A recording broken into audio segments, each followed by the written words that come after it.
Assalamualaikum warahmatullahi wabarakatuh. Kami dari kelompok 1 akan mempresentasikan tentang budidaya lele.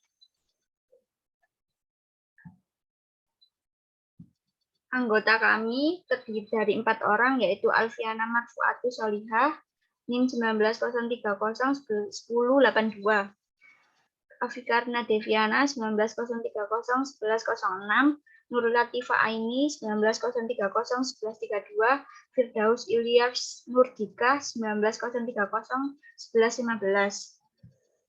Budidaya ikan lele. Bisnis budidaya ikan lele itu merupakan salah satu peluang bisnis yang dapat memberikan keuntungan yang begitu besar. Ikan lele itu sangat mudah dalam perawatannya dibandingkan dengan ikan-ikan yang lainnya. Dan daya minat di masyarakat itu kebanyakan mengonsumsi ikan lele. Budidaya ikan lele kami dimulai dari membesarkan bibit ikan lele terlebih dahulu. Kondisi umum lingkungan dan potensi sumber daya. Kebanyakan orang-orang menyukai ikan lele itu, yaitu ikan lele itu sangat memiliki manfaat yang begitu besar, potensi sumber daya yang dibutuhkan untuk ternak lele di lingkungan sekitar. Yang pertama, lingkungan sumber daya alam. Yang kedua, lingkungan sumber daya manusia. Lingkungan sumber daya alam, tempat atau lokasi budidaya ikan lele, yaitu terdapat di Desa Sumari, Dusun Jetek, RT 7 RW 3, Kecamatan Bukit Sampean, Kabupaten Gresik, berada di tempat berjarak yang dekat dengan permukiman warga. Sirkulasi air.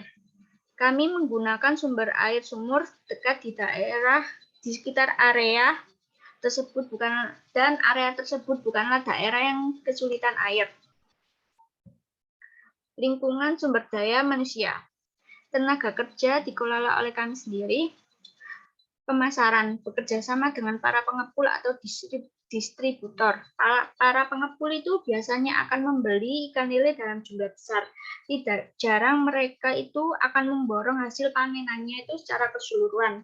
Pengusaha yang memiliki usaha di bidang kuliner dan orang penjual sayuran atau pedagang ikan yang ada di pasaran. Aspek pemasaran. Ada strength atau kekuatan, weakness atau kelemahan, opportunity atau peluang, threat atau ancaman. Strength atau kekuatan. Ikan lele itu memiliki nilai gizi dan khasiat untuk kesehatan. Kemudian kelemahannya, seringnya bibit ataupun air terserang bakteri yang nantinya dapat mempengaruhi kelangsungan hidup benih yang ada. Opportunity itu pangsa pasar menjanjikan karena ikan lele itu tersebut tergolong memiliki kualitas yang dipanen dan hasil yang cukup bagus. Ya, dia memiliki harga yang cukup bersaing, target pasar menjangkau seluruh kalangan, terutama warga sekitar, distributor atau pengepul. Ancaman, kebijakan harga bahan baku itu tiba-tiba naik dan dapat berpengaruh dengan biaya produksi dan harga jualnya. Persaingan harga itu sangat ketat di pasaran. Resiko tindaknya plagiaris di dalam lingkungan sekitar, yaitu banyaknya hewan predator.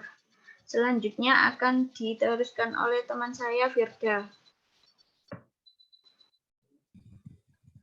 Gambar lokasi. Ada 2 lokasi yang disurvei. Lokasi lahan pertama yang disurvei yaitu sawah ya dengan luas 300 yang kemudian akan dipakai 2 kolam dengan ukuran 2 kali 3 meter.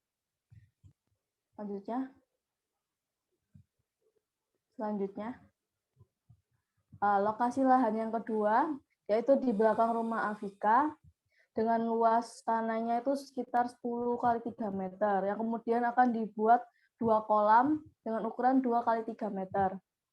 Nah, kedua lahan tersebut letaknya ada di Desa Sumari. Jadi kami memutuskan untuk menggunakan lahan yang kedua karena lahan kedua letaknya lebih strategis dan mengantisipasi adanya predator. Selanjutnya, kolam terpal ikan lele. Ini adalah contoh dari kolam ikan terpal lele yang akan kita pakai. Selanjutnya, metode pelaksanaan. 1. Tahap praoperasional. Yang pertama, survei lahan atau lokasi. Menggunakan lokasi di Desa Sumari, Dusun Jetek, RT 07, RW 3, Kecamatan Duduk Sampean, Kabupaten Gresik dengan luas tanah 10 kali 3 meter. Sirkulasi air, menggunakan sumber air secara langsung, yaitu melalui sumur dan nanti akan disalurkan dengan bantuan alat sanyu untuk dialirkan ke dalam kolam ikan lele. Kemudian benih ikan lele, membeli benih di Jalan Pegadaian Indah, Gang 2, RT 16 RW 4 dengan ukuran 5 cm dengan harga Rp200. Selanjutnya. 2. Tahap pelaksanaan. Yang pertama, persiapan media air. Mempersiapkan kolam lele. Kolam lele dibersihkan terlebih dahulu dan dibiarkan selama 2 hari agar media tidak bau. Kemudian penambahan plankton. Sebelum menebar benih lele ke dalam kolam, harus menunggu proses pembentukan lumut dan fitoplankton yang dapat menetralkan air kolam agar tidak mudah kering. Selanjutnya.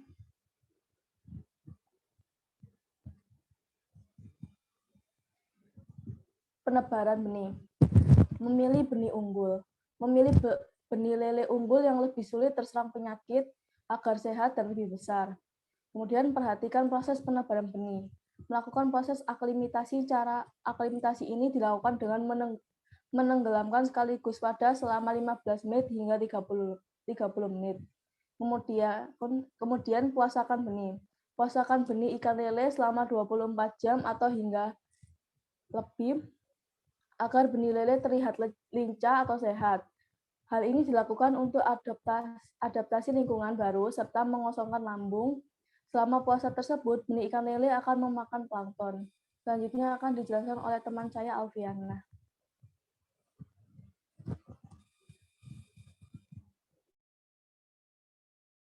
Selanjutnya yakni masa budidaya. Yang pertama penyortiran, prosedur penyortiran. Yang pertama, buang sebagian air kolam, kemudian ikan dijaring dan dimasukkan ke bak sortir. Ikan lele yang di bak sortir itu kemudian dipindahkan ke kolam yang berbeda. Jadi kan dari kolam terpal kemudian dipindahkan ke kolam yang lain. Terus sementara ikan yang lolos dari bak sortir dikembalikan ke kolam pemeliharaan yang semula untuk dipelihara kembali hingga sesuai dengan ukuran yang diharapkan. Setelah penyortiran selesai, maka pemberian pakan dilakukan minimal 8 jam kemudian. Waktu penyortiran yang tahap pertama, yaitu pada saat lele berumur 15-20 hari. Kemudian ada tahap kedua, pada saat lele itu berumur 30-35 hari. Dan tahap ketiga, pada saat lele berumur 60-65 hari. Selanjutnya,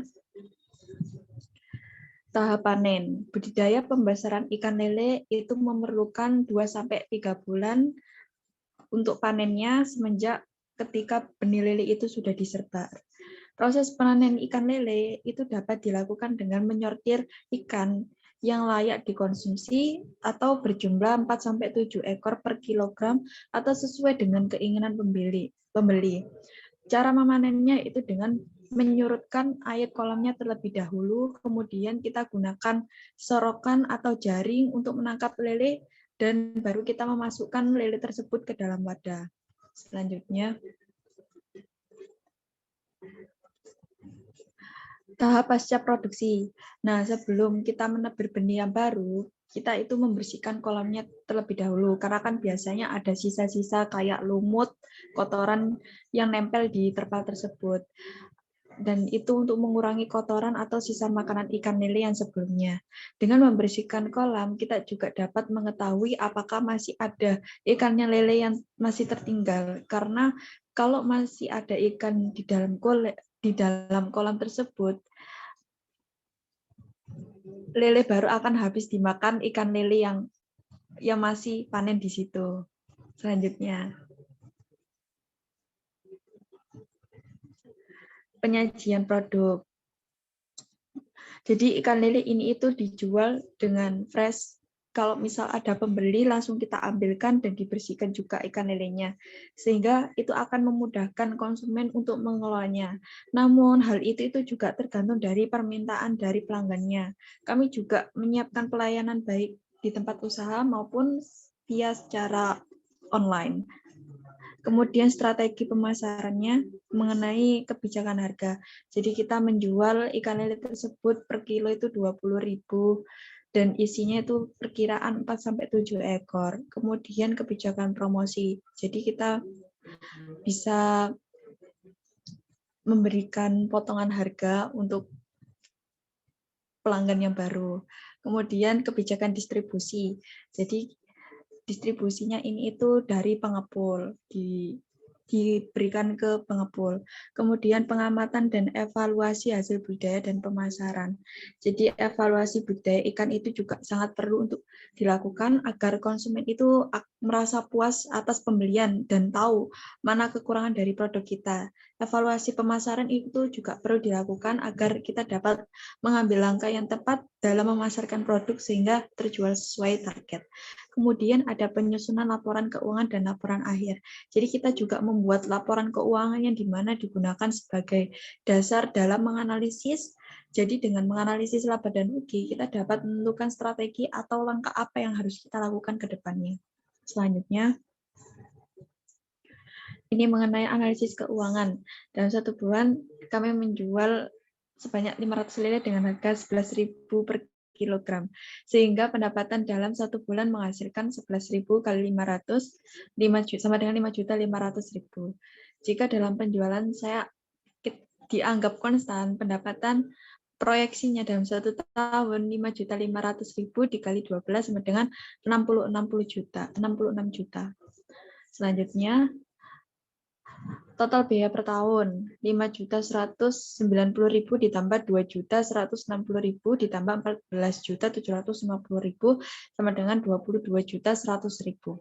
Kemudian EBIT, revenue dikurangi total cost dikurangi depresiasi. 66 juta dikurangi 22.100.000 dikurangi 2 juta sama dengan 41.980.000 per tahun. Karena usaha kita masih tergolong baru, maka belum dikenakan pajak. Cash flow sama dengan EBIT dibagi IAT ditambah depresiasi. Jadi 41.980.000 ditambah 2 juta sama dengan 43.980.000. Selanjutnya akan dijelaskan Mbak Latifah. Perhitungan payback period. Payback period sama dengan investasi awal dibagi cash flow. Investasi awal berjumlah 6.470.000 dibagi cash flow-nya 33.680.000. Hasilnya 0,19210213776 dikali 12 bulan. Yang hasilnya sama dengan 2,305.225.65.312. Sama dengan 2 bulan plus 0,305.225.65.312. Hasilnya 0,305.225.65.312 dikali 30 hari sama hari. Jadi payback period 2 bulan, maka usaha ini layak untuk dijalankan. Berdasarkan perhitungan net present value atau NPV, usaha kami termasuk layak untuk dijalankan. Selanjutnya. Next. Perhitungan Profitability Index atau PI. Berdasarkan hasil dari Profitability Index, usaha budidaya ini termasuk usaha yang layak untuk dijalankan karena PI sama dengan 1. PI lebih dari 1. Next.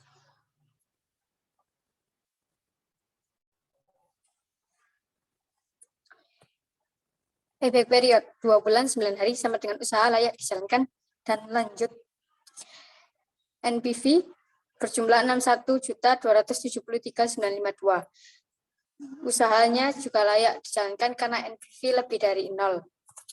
PI-nya atau Profitability Index juga layak dijalankan karena PI lebih dari 1. Menghitung BEP unit. FC dibagi P min V. FC adalah biaya biaya tetap, harga, serta VC adalah biaya variabel.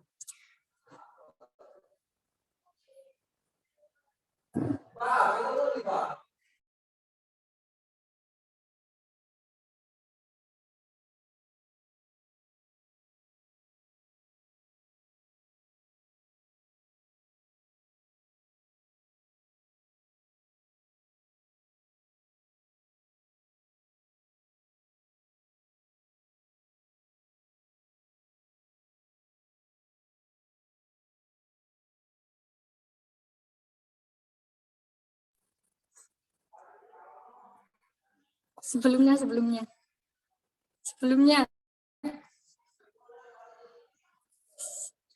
BB unit 1.300.000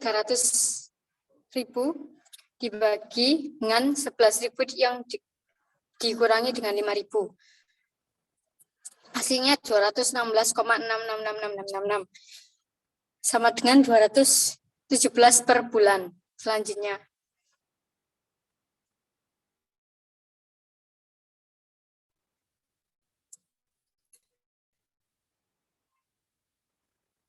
Analisis aspek manajemen dan sumber daya manusia. A. Kemampuan pemilik. Untuk SDM terdiri dari kami dan juga 2 orang yang untuk membantu membuat serta membersihkan kolam. B. Jumlah tenaga kerja dan gaji.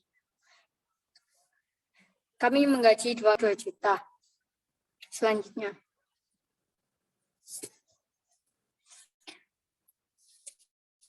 Analisis hukum. Karena budidaya lele ini masih belum dijalankan, maka kami juga membutuhkan surat keterangan, yakni surat keterangan domisili usaha, surat izin usaha perdagangan, surat izin tempat usaha, dan nomor pokok wajib pajak, izin usaha dagang, serta surat izin prinsip. Selanjutnya.